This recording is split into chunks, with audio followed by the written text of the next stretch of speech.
Hi viewers, welcome back to our channel Latika stories. మీకు కనుక నా స్టోరీ నచ్చినట్లయితే ప్లీజ్ లైక్ చేయండి, షేర్ చేయండి, సబ్స్క్రైబ్ చేయండి. ఎవరైనా ఫస్ట్ టైం ఛానల్ని చూస్తున్నట్లయితే please do like, share and subscribe. Story నచ్చితే ప్లీజ్ సబ్స్క్రైబ్ చేసి వెళ్ళండి. నా తరపు నుంచి ఇదొకటి చిన్న రిక్వెస్ట్. ఇక ఈరోజు స్టోరీలోకి వెళ్ళిపోదాం. అశోక్ ఆనందంతో డాక్టర్ డాక్టర్ అని హాస్పిటల్ మొత్తం దద్దరిల్లేలా గట్టిగా అరుస్తాడు. వెంటనే డాక్టర్, నర్సులు ఐసీయూలోకి పరిగెత్తుకుంటూ వస్తారు. అశోక్ వెంటనే బయట చూస్తూ ఉంటాడు. కొంతసేపటి తర్వాత డాక్టర్ బయటకు వచ్చి she is completely out of danger, ఇప్పుడు ఎలాంటి ప్రాణాపాయం లేదు. ఆ మాట వినగానే ఆశ్రమం మదర్, మాధవ్ గారు, యమున గారి ముఖంలో ఊరట. కొంతసేపటికి ఇషిక పూర్తిగా స్పృహలోకి వస్తుంది. తను కళ్ళు తెరిచి చుట్టూ ఉన్న వాళ్ళందరినీ చూస్తుంది. అందరూ సంతోషంతో ఆమెతో మాట్లాడుతూ ఉంటారు. ఆమె పెదవులపై నవ్వు. ఆ నవ్వు చూసి అందరి మొహాల్లో ఊరట లభిస్తుంది. కానీ ఇషిక దృష్టి మాత్రం ఒకరి కోసమే వెతుకుతుంది. యమునా గారు అది గమనించి రండి, కాసేపు బయటికి వెళ్దాం అంటారు. ఆశ్రమం మదర్ ఇషిక తలపై ప్రేమగా చెయ్యి వేసి రెస్ట్ తీసుకో తల్లి అంటూ బయటికి వెళ్తారు. అదే క్షణం అశోక్ లోపలికి అడుగు పెడతాడు. ఇషిక కళ్ళల్లో ఒక్కసారిగా వెలుగు. అశోక్ ఇషిక వైపు చూస్తూ, ఏంటే నన్ను వదిలేసి వెళ్ళిపోదాం అనుకున్నావా అని అడుగుతాడు. ఆ మాట విన్న ఇషిక పెదవులపై చాలా మృదువైన చిరునవ్వు వస్తుంది. అలా అనిపించిందా మీకు అన్నట్టు ఆమె కళ్ళతోనే సమాధానం చెప్తుంది. అంతలోనే యమునా గారు లోపలికి వచ్చి వేడి ఇడ్లీ ప్లేట్ తినిపించు అని అశోక్ చేతిలో పెట్టి వెళ్ళిపోతారు.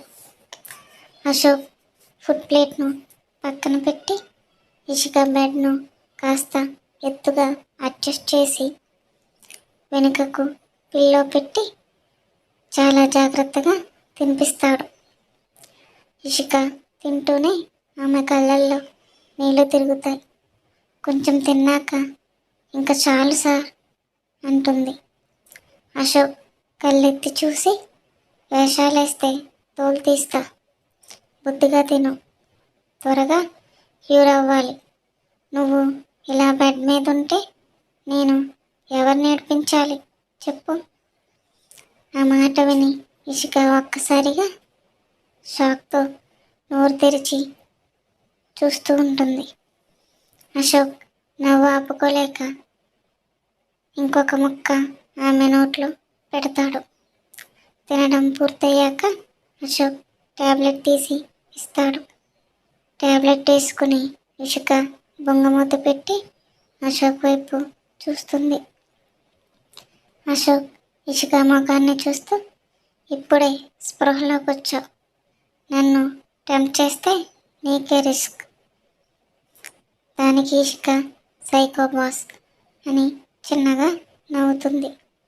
అశోక్ ఇషిక బెడ్ను అడ్జస్ట్ చేసి బ్లాంకెట్ కంపుతో పడుకో, నీకు రెస్ట్ కావాలి. ఇషిక అశోక్ చేతిని 2 చేతుల్లోకి తీసుకుని చాలా సాఫ్ట్గా, సార్ నాతోనే ఉండండి ప్లీజ్ అంటుంది. వెంటనే అశోక్ ముఖంలో ఒక చిన్న నవ్వు పుడుతుంది. ఇషిక నుదుటిపై ముద్దు పెట్టి బెడ్ పక్కనే కూర్చుంటాడు. కొంతసేపటికి తను నిద్రలోకి జారుకుంటుంది. అశోక్ డాక్టర్తో మాట్లాడటానికి వెళ్తాడు.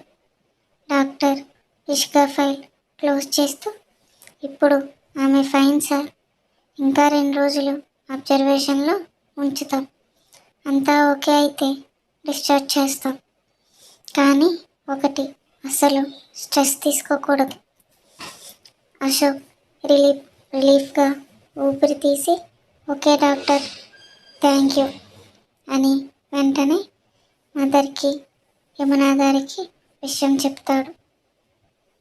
వాళ్ళ మొహాల్లో భయం పోయి ప్రశాంతత కనిపిస్తుంది. ఇక్కడ అభిని హాస్పిటల్లో అడ్మిట్ చేశారన్న విషయం రమేష్ గారికి, నిర్మలా గారికి ఆఫీస్లో జరిగింది పూర్తిగా తెలిసిన ఎవ్వరు కనీసం అభిని చూడడానికి కూడా వెళ్ళరు. కానీ అభి రైట్ హ్యాండ్కు బోన్ ఫ్రాక్చర్, ముఖం మీద, శరీరం మీద గట్టిగానే దెబ్బలు తగిలాయి. డాక్టర్లు ట్రీట్మెంట్ చేస్తూ కొన్ని వారాలు రెస్ట్ తప్పనిసరి అని అంటారు. కానీ ఆ శారీరక నొప్పి కన్నా మనసులో నొప్పి 1000 రెట్లు ఎక్కువ. అమ్మ, డాడ్ ఒకసారైనా వచ్చి చూడరా అని లోపల కృంగిపోతాడు. అదే సమయంలో నర్స్ వచ్చి, సార్ మీకు ఫుడ్ వచ్చింది అంటుంది. అభి చూసేసరికి అది పంపించింది మీరానే. అభి కళ్ళల్లో తెలియకుండానే నీళ్లు తిరుగుతాయి.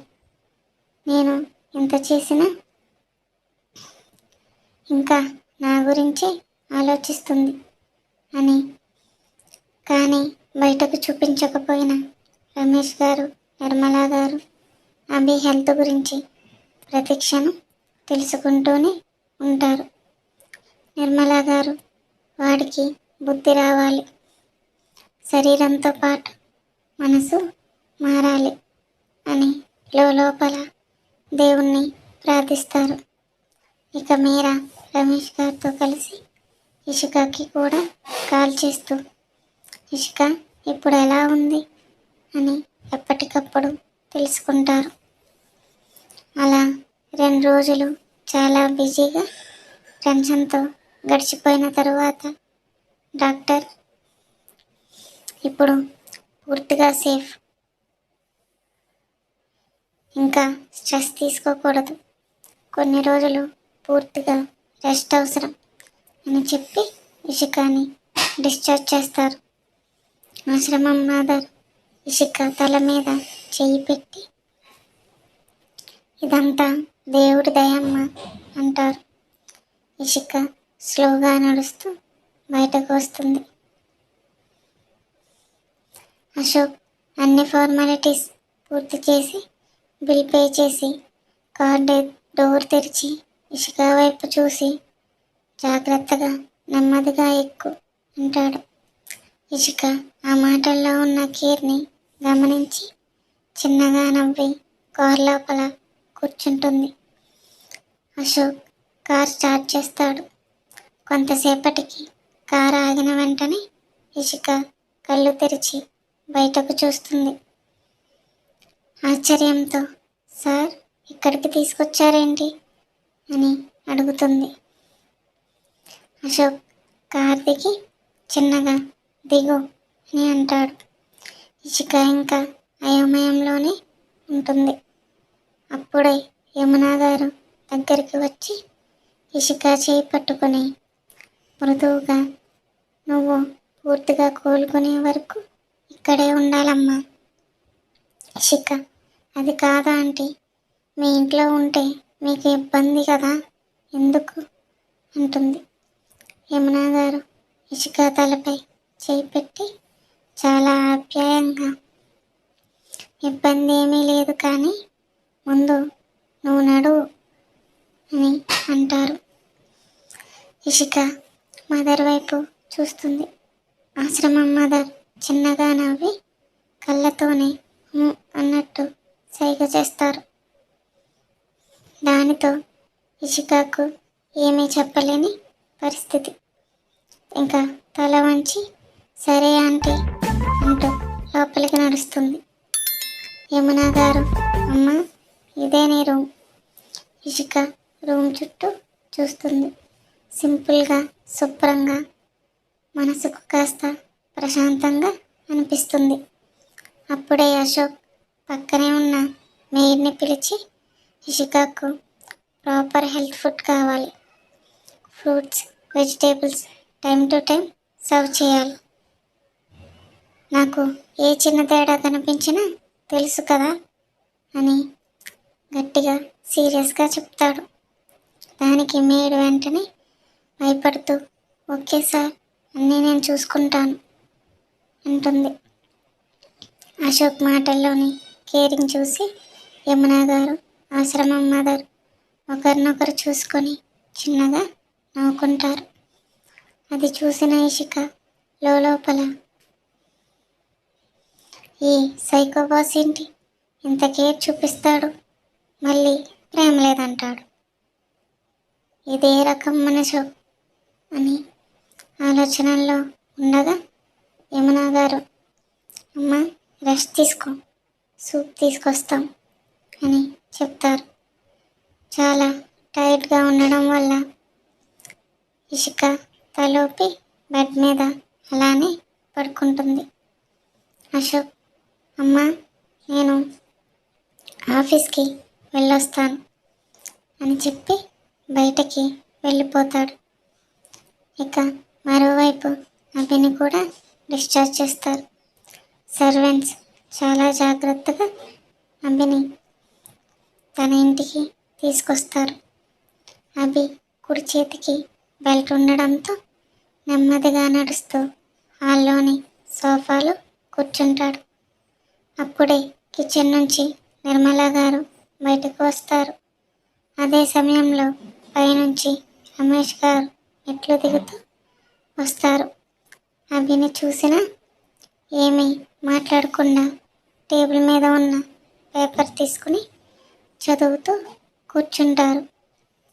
నిర్మల గారు అభి చేతికి ఉన్న బెల్ట్ చూసి మనసు ఆగలేక, నాన్న ఇప్పుడు ఎలా ఉంది అంటూ గబగబా అభి దగ్గరకు వస్తారు.